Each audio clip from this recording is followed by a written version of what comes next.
സനാതന ധർമ്മ സന്ദേശത്തിന് വലിയൊരു തുടക്കമിട്ട് മാഘമക മഹോത്സവത്തിന് ത്രിമൂർത്തി സംഗമസ്ഥാനത്ത് കൊടിയിറങ്ങി. രക്ഷാധികാരിയായ സദ്ഗുരു ശ്രീ മാതാ അമൃതാനന്ദമയി ദേവിയുടെ സങ്കല്പത്തിലും നിർദ്ദേശത്തിലും നടന്ന മഹാമാഘ മഹോത്സവം ആധ്യാത്മിക കേരളത്തിൽ വിപ്ലവം സൃഷ്ടിച്ചു. കേരളത്തിൽ ആധ്യാത്മിക വിപ്ലവം സൃഷ്ടിച്ചാണ് ത്രിമൂർത്തി സംഗമസ്ഥാനത്ത് മഹാമാഘ മഹോത്സവത്തിന് കൊടിയിറങ്ങുന്നത്. നൂറ്റാണ്ടുകൾക്ക് മുൻപ് നിലച്ചുപോയ കേരളത്തിൻ്റെ ആത്മീയ സാംസ്കാരികോത്സവം പുനരാരംഭിച്ചപ്പോൾ അക്ഷരാർത്ഥത്തിൽ ജനങ്ങൾ ഏറ്റെടുക്കുകയായിരുന്നു. മഹോത്സവത്തിൻ്റെ രക്ഷാധികാരിയായ സദ്ഗുരു ശ്രീ മാതാ അമൃതാനന്ദമയി ദേവിയുടെ സങ്കല്പത്തിലും നിർദ്ദേശത്തിലും മഹാമണ്ഡലേശ്വർ സ്വാമി ആനന്ദവനം ഭാരതിയുടെയും മാതാ അമൃതാനന്ദമയി മഠം താനൂർ മഠാധിപതി സ്വാമിനി അതുല്യാമൃത പ്രാണയുടെയും നേതൃത്വത്തിലാണ് മുഴുവൻ സന്യാസി മഠങ്ങളും ഹൈന്ദവ സംഘടനകളും ഒന്നിച്ച് മഹോത്സവം നടത്തിയത്.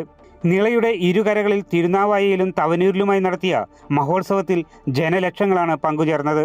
തവനൂരിൽ മഹോത്സവത്തിന്റെ പരിസമാപ്തി കുറിച്ച് നടന്ന ലക്ഷദീപ സമർപ്പണത്തിലും നിള ആരതിയിലും ഇന്നും ആയിരങ്ങൾ പങ്കെടുത്തു.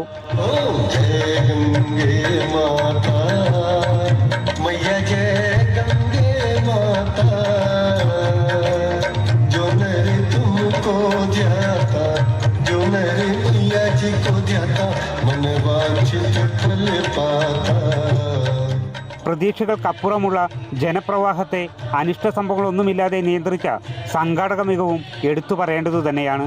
കേരളത്തിൻ്റെ സംസ്കാരത്തെ സമ്പന്നമാക്കി ഒഴുകിയ ഭാരതപ്പുഴയുടെ ഉത്സവം കേരളത്തിലുണ്ടാക്കിയ ചലനം ചെറുതല്ല. വരാനിരിക്കുന്ന വലിയ കുംഭമേളയ്ക്കുള്ള നാന്ദി കുറിക്കലാണ്. അമൃത ന്യൂസ്, മലപ്പുറം.